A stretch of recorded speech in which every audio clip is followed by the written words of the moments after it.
আমাদের বাজারে এরকম ধনেপাতার পকোড়া করেছি, মানে শীতটা এই প্রথমবার করলাম। আর এখানে হচ্ছে শীতের সবজি, গরম গরম ভাত,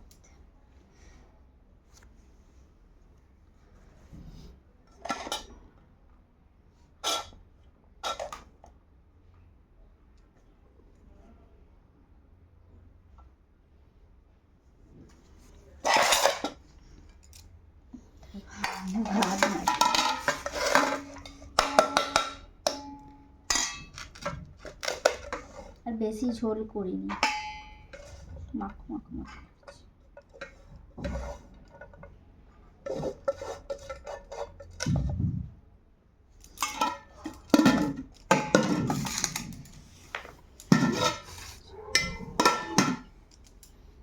ভাত নষ্ট হচ্ছে।